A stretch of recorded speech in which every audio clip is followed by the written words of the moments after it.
नमस्कार, मैं सुनील कुमार आपका स्वागत करता हूं आपके अपने चैनल क्या ऐसा होता है में। दोस्तों, यदि आपकी कुंडली में काल सर्प दोष है, राहु की महादशा है या फिर किसी भी अशुभ ग्रह के साथ दो ग्रह मिलकर अशुभ कर्तरी दोष बना रहे हैं, तो पूरी साल में 5 ऐसे मुहूर्त होते, 5 जिस दिन इनसे आपको मुक्ति मिलेगी। दोस्तों, मैंने पिछली वीडियो में आपको बताया, मेरा पिछला वीडियो देखिए कि इंसान की जब कुंडली बनाते हैं तो कुंडली में जन्म का समय, जन्म तारीख और जन्म स्थान लिया जाता है। यदि मुझे अपनी कुंडली बनानी है, आप भी अगर अपनी कुंडली बना रहे हैं तो देखिए जिस समय आपका जन्म हुआ है ना, उसी जानकारी को लिया जाता है। अब सोचिए, यदि वही जानकारी ली जा रही है तो उसी समय पैदा होने वाले बच्चे ने कौन सा ऐसा कर्म किया है जिसकी वजह से उसकी कुंडली में काल सर्प दोष, ग्रहण दोष, चांडाल दोष, पितृ दोष, मंगल दोष कैसे आए। मतलब हम इससे यह अनुमान लगाते हैं कि ये दोष इस जन्म के नहीं बल्कि इससे पहले की जिन पीढ़ियों में, जिन योनियों में, पीढ़ियों नहीं योनियों में होकर आए हैं, जो भी योनियों से हम गुजरे हैं उनमें से कुछ ऐसे कर्म थे जिसकी वजह से ये दोष आपकी कुंडली में आए। मतलब कहीं ना कहीं इंसान का जीवन, वैसे भी कहा जाता ना कि हमने न जाने कौन सी योनि में ऐसा सत्कर्म किया होगा जिसकी वजह से हमें मनुष्य का जन्म मिला है। तो ये उन चीजों को भोगने के लिए, उनसे मुक्ति पाने के लिए और अंत में मोक्ष की प्राप्ति के लिए जन्म हुआ है। तो दोस्तों, हमें कार्य भी उसी तरह से करना चाहिए। दोस्तों, पांच मुहूर्त ऐसे होते हैं कि जब हम इस प्रकार की नकारात्मक चीजों से, अपने भूतकाल से मुक्ति पा सकते हैं। राहु, सबसे पहले दोस्तों नवग्रहों को समझिए। अगर कुंडली में मंगल मजबूत होता है तो वो साहस का और पराक्रम का प्रतीक होता है। मंगल कहते हैं ना, इसका मंगल बहुत अच्छा है। मतलब वो इंसान ना किसी से झुकने वाला नहीं है, हर किसी काम को पहल करने की हिम्मत रखता है, शक्ति उसके अंदर, साहस। और राहु, अगर राहु किसी कुंडली में बली है तो इसका मतलब क्या हुआ? दुस्साहस। जो इंसान साहस और दुस्साहस के खेल को समझ जाएगा, वो समझ जाएगा कि मंगल से भी ज्यादा खतरनाक राहु अपने परिणाम देते हैं। राहु अपने परिणाम देते हैं।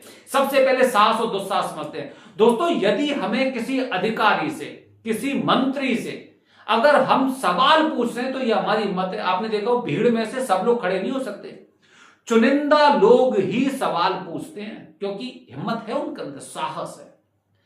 अब दोस्तों, आपने भारत में ऐसे भी काफी लोग देखे होंगे कि जब मंत्री या अधिकारी खड़े होते हैं तो उन पर स्याही फेंक दी, टमाटर फेंक दिए, जूते चप्पल फेंक दिए। ये साहस नहीं, ये दुस्साहस है। और इसे करोड़ों में एक इंसान ही कर सकता है। इसे बोलते हैं राहु का दुष्प्रभाव।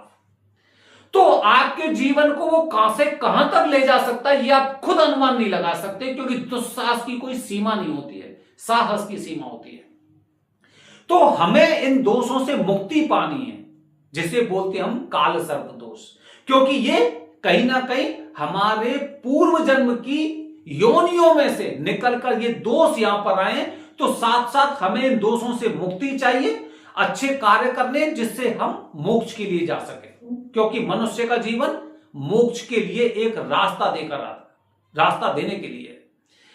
दोस्तों, इसके लिए 5 मुहूर्त, विशेष मुहूर्त, जिनमें से एक आने वाला है जिसे बोलते हैं अक्षय तृतीया, जो कभी 6 नहीं होती, जैसे मैंने अभी आपको बताया।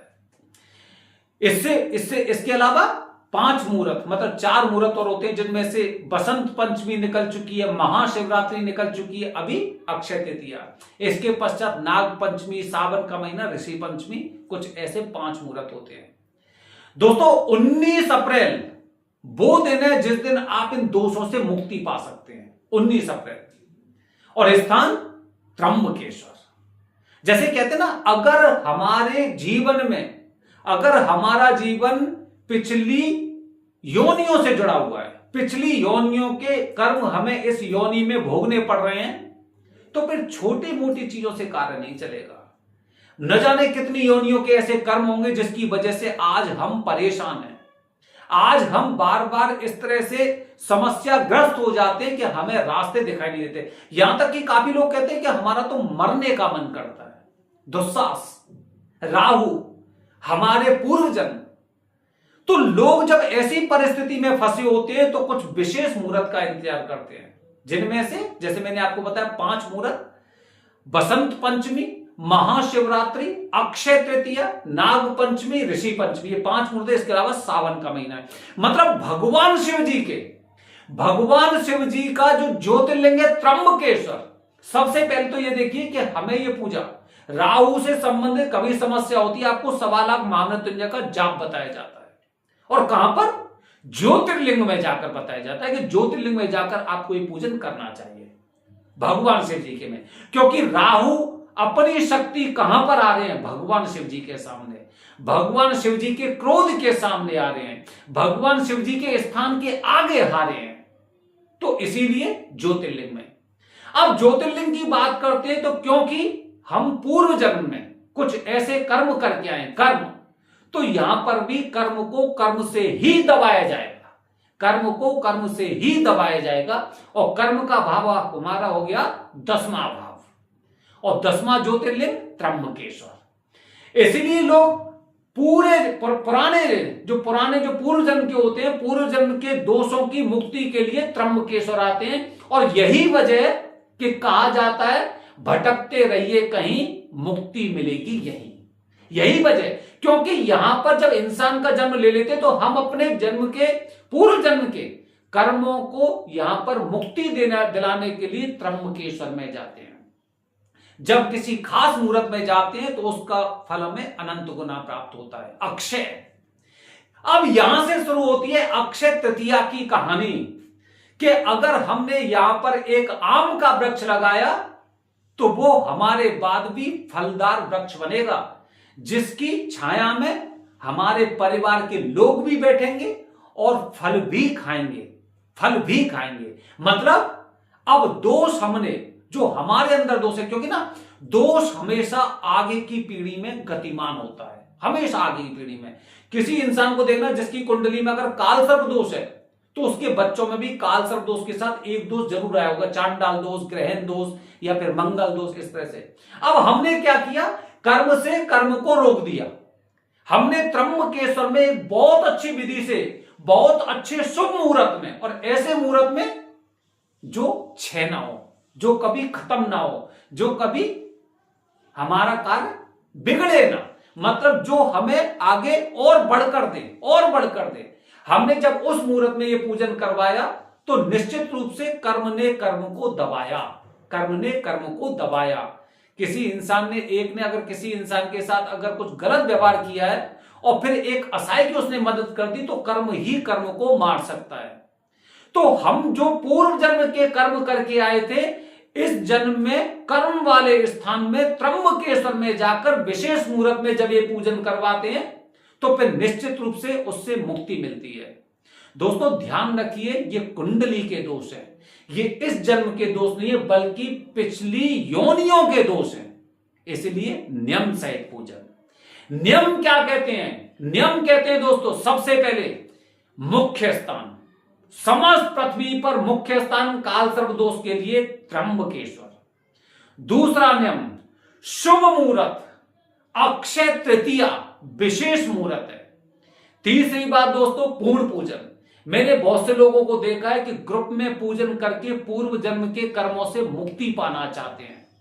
एक गुरुजी 10-10, 20-20, 50-50 लोगों का पूजन कर रहे हैं। एक व्यक्ति 10-10, 20-20, 50-50 लोगों का पूजन कर रहे हैं। हमें पूजा की पद्धति नहीं पता है, हमें कुछ भी नहीं पता है। बगल वाले को देख देख कर हम पूजन कर रहे हैं और हम सोच रहे हैं कि हमने अपने पूर्व जन्म के कर्म को ढक लिया या खत्म कर दिया। पूर्ण पूजन करिए। पूर्ण पूजन में क्या बताया जाता है? जिसमें आप नई सामग्री से पूजन करते हैं। नई सामग्री से पूजन करिए, और अगर हो सके तो उसके साथ जाप बहुत जरूरी है, बहुत जरूरी।